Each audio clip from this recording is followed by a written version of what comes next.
திருப்பூரில் கணவனுடன் வசித்து வந்த கர்ப்பிணி பெண் ஒருவர் சித்தூரில் வசிக்கின்ற தாயை பார்ப்பதற்காக திருப்பதி இன்டர்சிட்டி எக்ஸ்பிரஸ் ரயிலில் கோவையில் இருந்து புறப்பட்டுள்ளார்.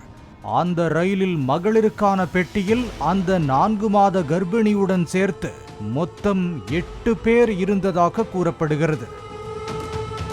ரயில் ஜோலார்பேட்டை ரயில் நிலையத்தில் நின்றபோது மகளிர் பெட்டியில் இருந்து 7 பயணிகள் கீழே இறங்கி உள்ளனர். பெட்டியில் எந்த பாதுகாப்பும் இன்றி அந்த கர்ப்பிணி மட்டும் இருந்துள்ளார்.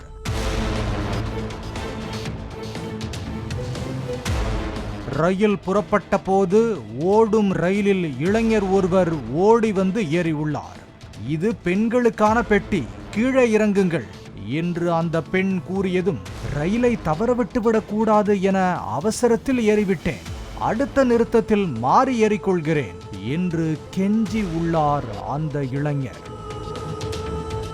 அந்த பெண்ணை நோட்டமிட்டு கொண்டே சுற்றிய அந்த இளைஞர் சிறிது நேரம் கழித்து கழிவறைக்கு சென்று தனது ஆடைகளை முழுமையாக கலைந்துவிட்டு அந்த பெண்ணை நெருங்கி அத்துமீறலில் ஈடுபட்டதாகவும் சுமார் அரை மணி நேரத்துக்கும் மேலாக வன்கொடுமை செய்த அந்த கொடூரன் தன்னை காப்பாற்றிக் கொள்ள போராடி அந்த பெண்ணை கொடூரமாக தாக்கி கையை உடைத்து ஓடும் ரயிலில் இருந்து தள்ளிவிட்டதாக பாதிக்கப்பட்ட பெண் போலீசாரிடம் வாக்குமூலம் அளித்தார். ட்ரெயின் மூவ் அப்புறம் ட்ரெயின்குள்ளே ஏறிட்டானா, அப்புறம் கொஞ்சம் ஒரு 1/2 அன் ஹவர் அமைதியாக தான் இருந்தான். அதுக்கப்புறம் 1/2 அன் ஹவர் கழிச்சு அவன் என் ட்ரெஸ் எல்லாம் எடுக்கிறதுக்கு பார்த்தானா, 2 பேருக்கு சண்டை வந்துடுச்சு. வந்துட்டு முடியை பிடிச்சி தரன்னு இழுத்துட்டு அந்த வாசலில் போட்டு தள்ளி விட்டானா. அதுக்கப்புறம் என்ன நடந்ததுன்னு தெரியல. காயங்களுடன் மீட்கப்பட்ட அந்த பெண்ணுக்கு வேலூர் அடுக்கம்பாறை அரசு மருத்துவமனையில் தீவிர சிகிச்சை அளிக்கப்பட்டு வருகிறது. அந்த அம்மா விழுந்து எவ்வளவு நேரத்துக்கு பின்னாடிமா பார்த்தாங்க? யார் பார்த்தது ஃபர்ஸ்ட்? டைமன் தான் நான் பாத்துக்கறேன் ஃபர்ஸ்ட். அவங்க சொன்னதுக்கு அப்புறம் நீங்க ஓடி வந்தீங்களா? இந்த மாதிரி ஹெல்ப் பண்ணவா? வீட்ல தண்ணி கேட்டாரு. ஓஹோ, இந்த மாதிரி விழுந்துட்டு இருக்காங்கம்மா, யாரோ தண்ணி குடுமா கொஞ்சம் அப்படினா ஜெக்லயே தண்ணி தூக்கின்னு ஓடி வந்தேன் நானு. வந்தாக்க பார்த்தா அந்த மாதிரி இருந்துச்சு. பழைய குற்றவாளிகளின் புகைப்படங்களை வைத்து தன்னிடம் அத்துமீறலில் ஈடுபட்டவனை அந்த பெண் அடையாளம் காட்டினார்.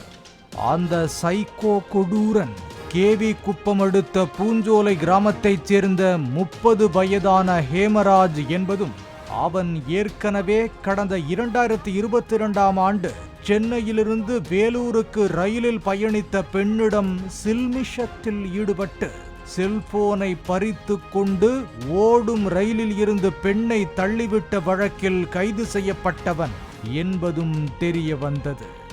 கடந்த 2024ஆம் ஆண்டு சென்னை புளியந்தோப்பைச் சேர்ந்த பெண்ணுடன் பழகி ரயில் நிலையம் வரவழைத்த ஹேமராஜ் அந்த பெண்ணை அருகில் உள்ள மலைப்பகுதிக்கு அழைத்து சென்று பாலியல் அத்துமீறலில் ஈடுபட்டு கொலை செய்து நகையை கொள்ளையடித்த வழக்கில் கைதானவன். அப்போது குண்டர் தடுப்புச் சட்டத்திலும் சிறையில் அடைக்கப்பட்டவன் என்று கூறப்படுகிறது.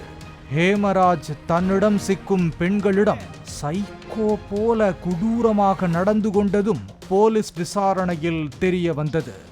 தற்போது கர்ப்பிணி பெண்ணை தள்ளிவிட்ட வழக்கில் சிக்கியுள்ள ஹேமராஜை கைது செய்து ஜோலார்பேட்டை காவல்துறையினர் விசாரணை மேற்கொண்டு வருகின்றனர். ரயில்களில் மகளிர் பெட்டியில் எப்போதும் ஒரு பெண் காவலர் பணியில் இருக்கும் நிலையில் சம்பவத்தன்று எதற்காக போலீசார் பாதுகாப்பு பணியில் ஈடுபடுத்தப்படவில்லை என்ற கேள்வி எழுந்துள்ளது. பாலிமர் செய்திகளுக்காக வேலூர் செய்தியாளர் சேதுராம் மற்றும் வேல்ராஜ்.